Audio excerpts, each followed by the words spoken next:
নমস্কাৰ বন্ধু বান্ধৱীসকল, শুভ দুপৰীয়া। খোৱা লোৱা কৰিলেনে? এয়া দেখিছেনে, বাহিৰৰ চালি তলতে আমাৰ মায়ে এনেকৈ ধান ভাজি আছে। যিহেতু দেউতাৰ শ্ৰাদ্ধ পাইছেহি, সেইকাৰণে ভজা হৈছে। আহকচোন আমাৰ মাৰ মুখেৰেই শুনো কেনেকৈনো ভজা চাউলৰ জলপান প্ৰস্তুত কৰা হয়।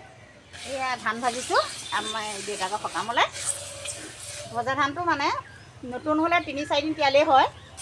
এতিয়া মানে আমি পুৰণা ধান ভাজিছোঁ যে, সেইটোপা আমি 7 দিন তিয়ালোঁ আৰু 7 দিনৰ মূৰত আজি ভাজিছোঁ। ভাজি মানে লৰণিত যেতিয়া পাতলা হৈ যাব ধানটো, তেতিয়া মানে ধানটো হয় আৰু বৰকৈ ফুটিবলৈ দিব নালাগে। তাৰপৰা ধুনীয়া ডাঙৰ ডলা এখনত ধানটো মেলি দিব লাগে।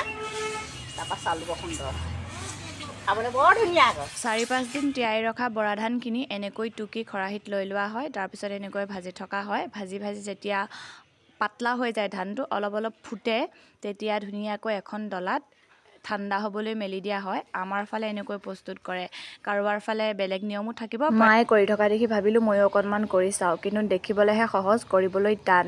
আজিলৈ ভিডিঅ'টো ইমানতে সামৰিছোঁ। ধন্যবাদ।